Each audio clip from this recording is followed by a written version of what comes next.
Arvin. Oke, lu tau gak sih perbedaan batik pesisir dengan batik parang? Gak tahu deh, emang itu ada perbedaannya? Emang apa sih perbedaannya?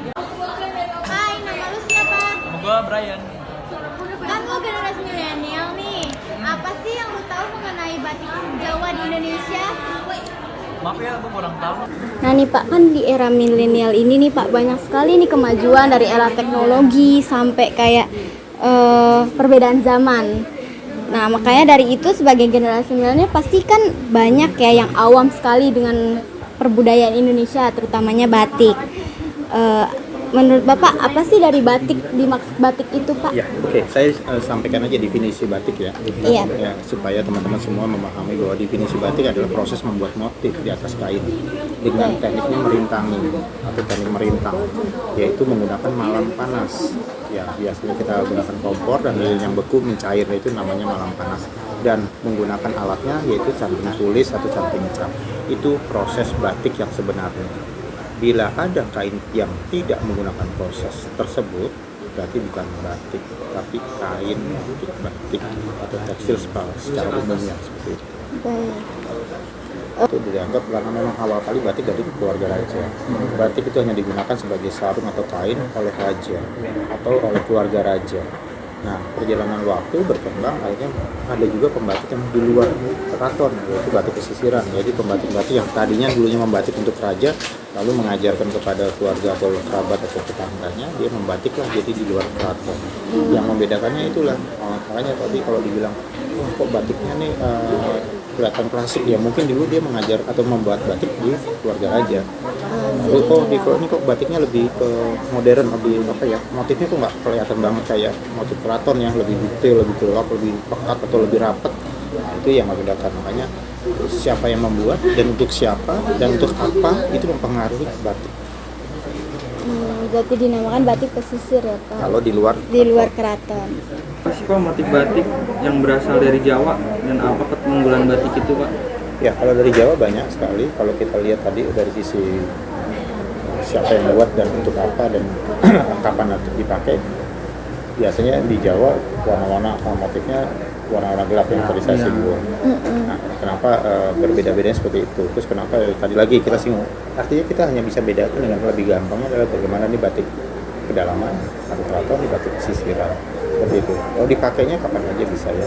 Tapi balik lagi kekasannya apa sih? Kekasannya tadi salah satu motif itu pasti ada ceritanya, ada filosofinya. Kekasannya untuk batik Jawa ya. Tapi batik Jawa ada nggak yang nggak ada filosofinya? Ada juga. Tidak melulu, ya itu apa batik Jawa yang dibuat oleh kekinian tapi tidak mengangkat tentang motif terhadap filosofi, tapi hanya sekedar membuat motif saja. Tapi kebanyakan memang hampir lebih banyak tetap batik Jawa tetap mengangkat tentang motif yang tradisional. Karena ada juga batik larangan, motif yang dilarang, motif yang tidak boleh dibuat oleh sembarang orang. Ada. Ya itu batik yang memang hanya untuk keluarga raja, tidak boleh dibuat. Oh jadi orang-orang biasa nggak boleh pakai. Makanya kalau kamu ke keraton masuk pakai batik larangan, bisa saja tiap di dalam negur, ini jangan pakai motif yang ini mas, nanti ini tidak pas untuk anda bukan keluarga raja. Nah itu pemahaman itu, makanya kalau anda lihat atau browsing batik larangan itu apa aja sih, itu banyak, ada 7 kalau nggak salah. Batik larangan ya Pak, untuk karena keluarga motifnya raja. hanya untuk mereka, untuk keluarga raja. Pak, pesan nih Pak, pesan untuk generasi milenial ke depannya mengenai batik di Indonesia sendiri Pak. Ya, kalau saya sih berharap anak muda ya, terutama Iya, Kak. kalian apalagi nih, mengenal batik lewat prosesnya dahulu, bukan dari sisi motifnya. Iya. Kenapa? Dengan Anda mengenal proses batik, Anda mengenal karakter batik, dan Anda akan mengenal prosesnya nantinya dengan mengangkat tentang motif nantinya. Kan? Karena yang selama ini kita harus luruskan bahwa kita seringkali menggunakan baju batik, tapi sebenarnya bukan batik, tapi menggunakan motif batiknya. Nah ini yang harapan saya, anak muda bisa menjaga, meneruskan. Ini kerja seni, kerja yang memang harus diangkat terus dari sisi seninya, bahwa ini batik adalah proses membuat motif itu art seni, jadi tidak harus motif yang berat. Kalau di kami lebih ke simpel aja motifnya, tapi tetap prosesnya benar. Itu harapan saya juga anak muda mau mencoba membuat batik secara versi kalian, secara versi anak muda, agar motif ini bisa digunakan untuk masa depan.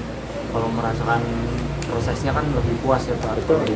Dan lebih akan memahami terhadap proses, sehingga pecinta terhadap kain, oh pantas ya sulitnya begini, oh pantas ya membatik itu perlu kesabaran.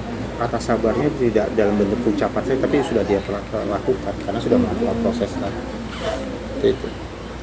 Pak, Bapak kan banyak banget penghargaan yang paling yang berkesan buat Bapak tuh yang apa? Penghargaan, kalau ditanya penghargaan, karena bukan target saya menciptakan banyak penghargaan, target saya lah lebih banyak anak muda mencintai batik. Jadi semua saya anggap bukan nggak berkesan ya, tapi lebih kepada saya lebih menghargai kalian. Kalau kalian lebih menghargai batik, Generasi milenial ya adalah Pak. penghargaan buat saya, buat batiknya terutama, bukan buat saya pribadi. Makanya kenapa saya menerima semua anak muda berkegiatan di sini, karena memang ini salah satu cara saya merangkul anak muda memahami batik lewat obrolan begini, lewat cerita begini. Karena dulu memang warisan lisan yang disampaikan ya seperti ini. Batik itu tentang cerita, tentang bagaimana memaknainya, bagaimana memahaminya, dan memang inilah menjadi seperti apa ya, tugas moral saya buat melakukan sesuatu untuk negara, yaitu seperti itu.